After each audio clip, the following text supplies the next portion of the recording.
There is a particular kind of silence that only belongs to people who have never had a place at the table. Not the silence of a quiet evening or the comfortable stillness between two people who know each other well. This is a different kind. It is the silence of a man sitting alone in a small apartment, listening to the sound of someone else's laughter coming to the wall, and feeling, in the deepest part of himself, that the laughter was never meant for him. Arthur Malone is 61 years old. He wakes up every morning at 6:45, not because an alarm tells him to, but because his body stopped knowing how to sleep a long time ago. He makes coffee, black, no sugar, and he stands by the kitchen window and watches the street below come slowly to life. The baker across the road turns on his lights. A young mother pushes a stroller in the gray morning air. Two teenagers walk to school, their voices cut into the cold like something bright and careless. Arthur watches all of this without expression, not with sadness, exactly, not with envy either, though those who do not know him might call it that. It is something older than sadness, something that settled into his bones so many years ago that he no longer remembers what it felt like before it was there. His apartment is small, but it is his. He has lived here for 11 years, longer than he has lived anywhere else in his life. The walls are bare except for one thing, a small, yellowed photograph tacked beside the kitchen door. In it, a boy of about 4 years old is sitting on a wooden step outside a house, holding a piece of bread in both hands and eating alone. The boy is looking directly at the camera with large, serious eyes. The boy is Arthur. He does not remember who took the photograph. He does not remember the house or the step or even the bread. What he remembers is the feeling of eating that way, hunched over, both hands holding tight, as if someone might come and take it from him, as if the food were borrowed time. Arthur finishes his coffee. He sets the cup in the sink, rinses it once, and places it upside down on the drying rack. He does this every morning with the precision of a man who has learned that small routines are the architecture of a life that might otherwise have no structure at all. In a few hours, he will go to work, a part-time job at a hardware store 3 blocks away, where he helps customers find what they're looking for and speaks just enough words to be polite without ever saying anything real. His co-workers like him well enough. They call him Art.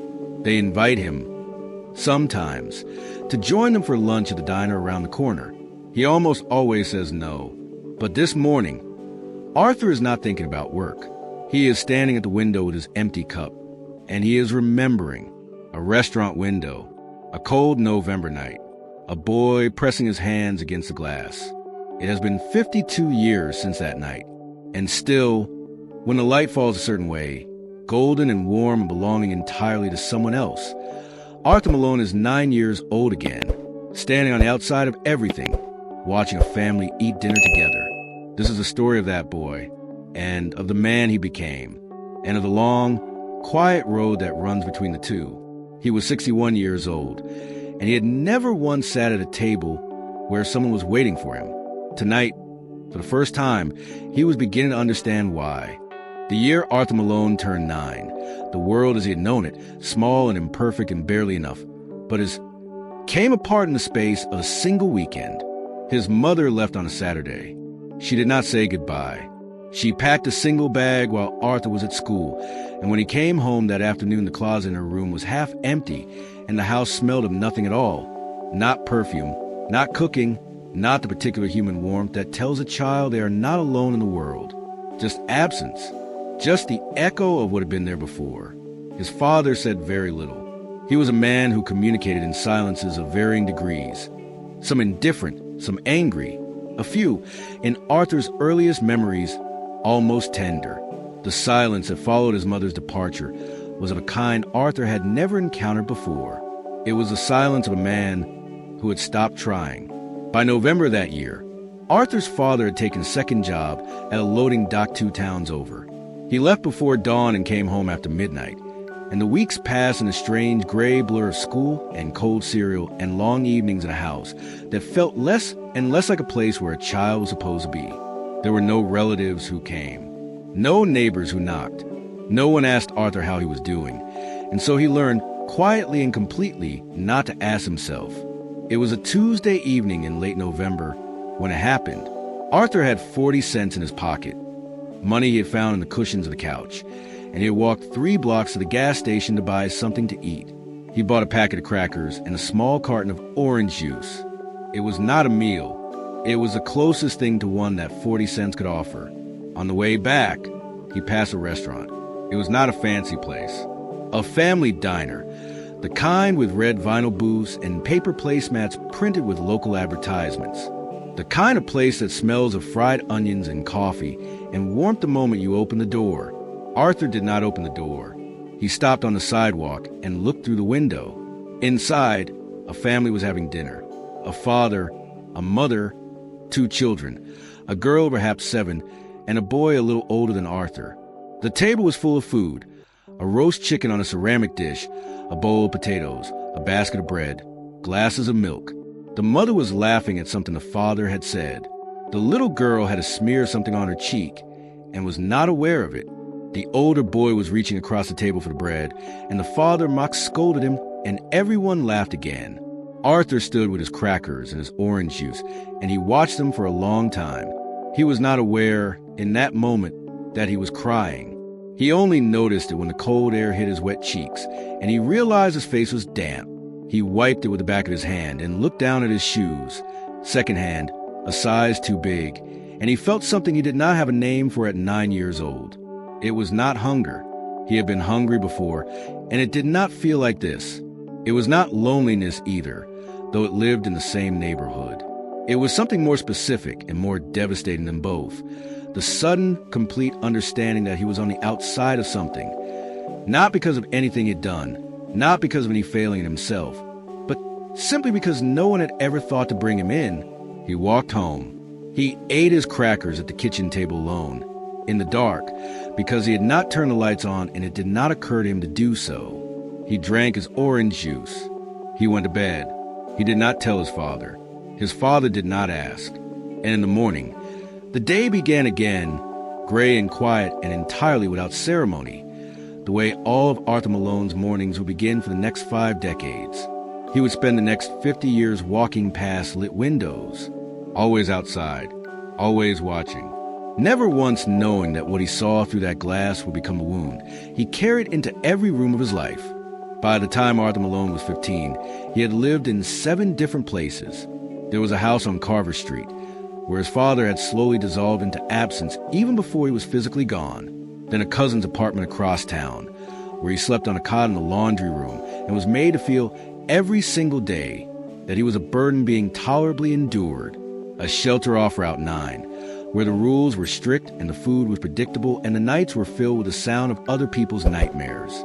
A rooming house, another cousin, a friend's floor, and then, finally, the street. The street was not dramatic. That is the thing people rarely understand about homelessness when they have not lived it. It is not always a single catastrophic fall. Sometimes it is a series of small defeats, each one almost manageable, until one day you look around and realize there is no floor left beneath you, and you've been falling for so long you forgot what standing felt like. For Arthur, the street was a kind of brutal education. He learned which doorways kept the wind out. He learned the schedule of the soup kitchens. Tuesday and Thursday at St. Michael's, Monday and Friday at the community center on 5th, Sunday mornings at the church with the blue door if you were willing to sit through the sermon first. He learned the geography of cold, how it moved differently through your body when you hadn't eaten, how it became something personal and relentless after midnight, how the only defense against it was motion and hunger and a specific kind of determination that has no other name but survival. He was not without kindness, entirely. There was a woman at the Tuesday soup kitchen, large, unhurried, with the voice of someone who had decided long ago not to speak softly to people who needed to be spoken to clearly. She always gave Arthur 2 rolls instead of 1. She never made a show of it.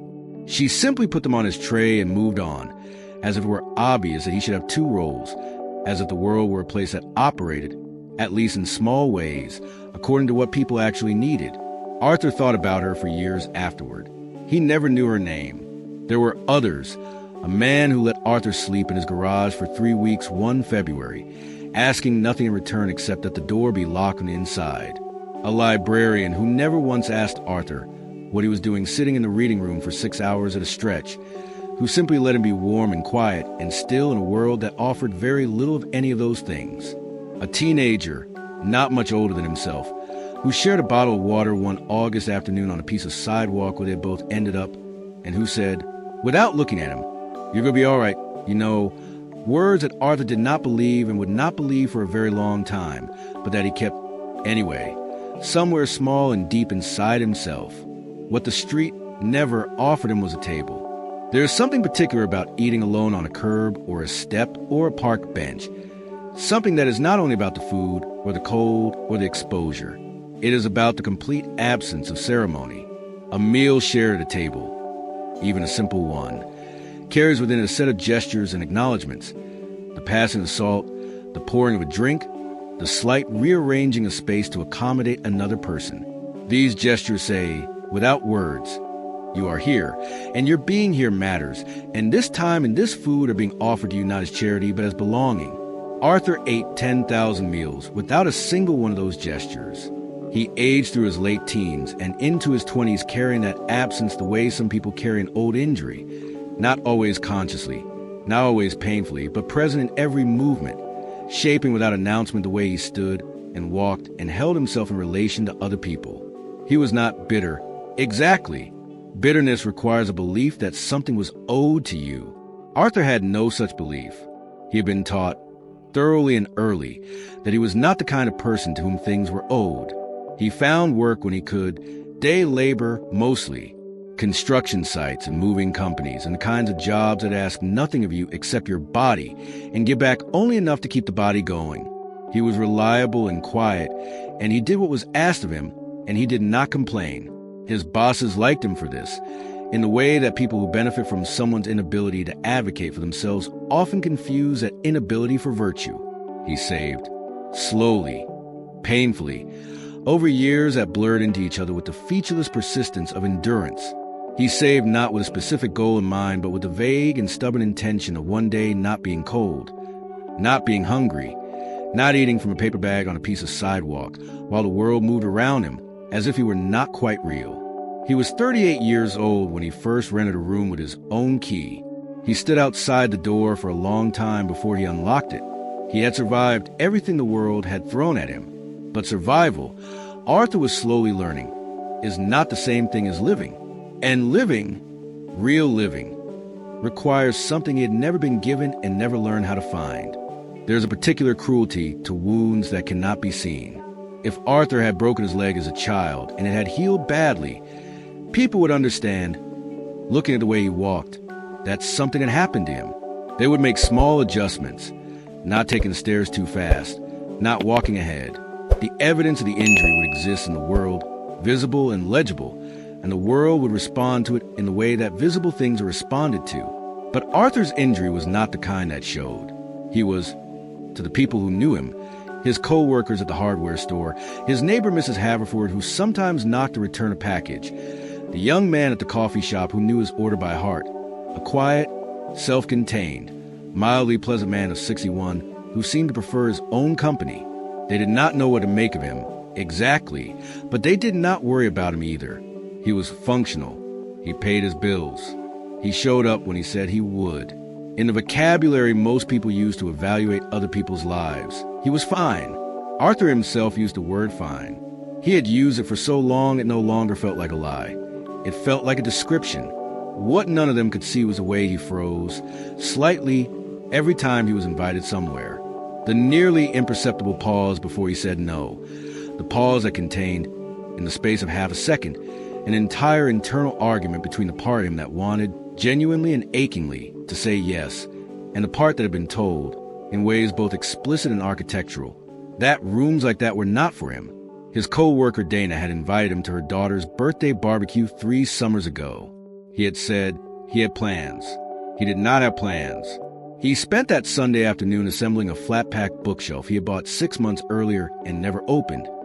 And when he finished, he stood the bookshelf against the wall and sat on the floor in front of it and looked at it for a long time without knowing exactly what he was feeling. His neighbor Mrs. Haverford had once, early in his tenancy, knocked on his door on Christmas Eve with a plate of cookies and an invitation to join her and her son for dinner. He had taken the cookies and thanked her warmly and said he had family visiting. He had no family. He ate the cookies for dinner. He was not proud of these refusals. He did not think of himself as a man who was afraid. But fear, like all the most effective things, rarely announces itself clearly. It works through logic, through plausibility, through the construction of excellent reasons that are almost always, at their root, not reasons at all, but echoes. The echo, in Arthur's case, was simple and very old. You do not belong at other people's tables. He had heard it first at 9 years old, standing on a cold November sidewalk with crackers in his pocket. He had heard it at 12, when his father's second cousin sat him at the kitchen counter instead of the table for a Christmas dinner, with a plate assembled separately from the good dishes, because the table was full of people who belonged there, and Arthur was simply staying for a while. He had heard it at 15 in the soup kitchen line, which was charitable and necessary, and also made it very clear, through its entire architecture, that the people in it were not guests, they were recipients. He had heard it in subtler registers, in every place he had ever tried to occupy that was not entirely his own. By 61, the echo had become so much a part of the interior soundscape of his life that he no longer heard it as a voice. It was simply the way things were, a fact of existence, the temperature of his particular world. And yet there were evenings, quiet ones, the kind that arrive without warning in the middle of an ordinary week, when Arthur sat at his kitchen table alone and felt, rising from somewhere below the level of thought, something that was not quite grief and not quite longing, but lived in the territory between them, a sense of negative space, the impression of an outline around something that should have been there and was not. He did not know what to do with these feelings. He had no practice with them. He had spent so long building the internal architecture of a man who needed nothing that he had almost forgotten that the architecture was construction and not a fact. Almost. On the evening before the story turns, before the thing happens that will rearrange, quietly and permanently, the interior of Arthur Malone's life. He sits at his kitchen table with a plate of pasta he has made for himself, and he eats in silence. He chews. He looks at the wall. He washes his plate when he is done. But before he washes the plate, he does something he has never done before. He sets a second place at the table. Not for anyone. No one is coming. He simply takes a second plate from the cabinet and a second fork from the drawer, and he sets them across from his own, and then he sits down and eats his pasta, and he looks at the empty place sitting across from him. He does not know why he has done this. He will not be able to explain it later, even to himself. He only knows that looking at the empty plate and the empty fork and the empty chair across from him, he feels something crack open, very slightly, almost imperceptibly, in the part of his chest that he had believed, for a very long time, to be solid all the way through. The empty chair across from him was not a symbol. It was an invitation. He just didn't know yet who it was for. The next morning, Arthur Malone did something he had never done in 61 years of living. He knocked on Mrs. Haverford's door. He stood in the hallway for almost 3 minutes before he did it, holding a small jar of instant coffee he had taken from his cabinet as a reason to knock, the pretense being that he needed to borrow milk, which was not true and which he suspected she would see through immediately, because Mrs. Haverford was 74 years old and had spent a lifetime learning to read the space between what people said and what they meant. She opened the door in a house dress, with reading glasses pushed up on her forehead and a crossword puzzle in her hand. She looked at him. She looked at the jar of instant coffee. He said, "I wondered if I could borrow some milk." She looked at him for a moment longer, not unkindly, not with surprise, just with a steady, unhurried attention of someone who has decided not to treat a moment as smaller than it is. Then she opened the door wider and said, "Come in. I'll put the kettle on." Arthur had been inside Mrs. Haverford's apartment only once before, briefly, to carry in a heavy delivery she could not manage alone. He had not looked around then. He had been focused on the box, on the task, on getting in and out without taking up too much space. Now, standing in her small entryway, he looked. It was a warm apartment, not in temperature, though it was warm in that sense too, but in the way a room can carry within it the long accumulation of a life that has been lived fully in it. There were photographs on every surface. Children, grandchildren, a man who was clearly her husband in earlier decades, his face open and laughing and deeply familiar with the woman beside him. There were books stacked in precisely on every shelf. A cat, orange and enormous, regarded Arthur from the top of the sofa with a magnificent indifference only cats can achieve. And there was a table, round, wooden, set in the bay window where the morning light came through. It was set for one, Mrs. Haverford's breakfast, interrupted by his knock, but it was a kind of table that had clearly, over many years, been set for more. There were 4 chairs around it. She put the kettle on. She moved without hurry, pulling a second cup from a cabinet, setting it on the table across from her own. She did not ask him to sit. She simply set the cup there, in the quiet assumption that he would, and then she went about finding the milk and the sugar and the small plate of shortbread she produced from a tin on the counter. Arthur sat down. He sat down at her table, in the morning light, and the cat came and arranged itself on the chair beside him as if this were the most ordinary thing in the world, as if Arthur Malone had always been here, as if there had always been a place for him. Mrs. Haverford poured the tea. They talked for almost 2 hours, not about anything significant. Her crossword puzzle, his route to work, the tree outside the window that the city had finally promised to trim. She told him about her husband, who had died 8 years ago and whose coffee mug she still kept in the cabinet even though she never used it. He told her, carefully, incompletely, in the tentative way of a person practicing a skill they have never used, that he had not had much of a family growing up, that he had spent a lot of years on his own, that he had not always known how to be around people at tables. She listened without filling the silence with reassurance or commentary. She simply let him say it, and when he was done, she looked at him with the direct, unfrightened gaze of someone who has known enough of life to understand that its hardest parts are not shameful. They are simply hard. She said, "Well, you're here now." 3 words.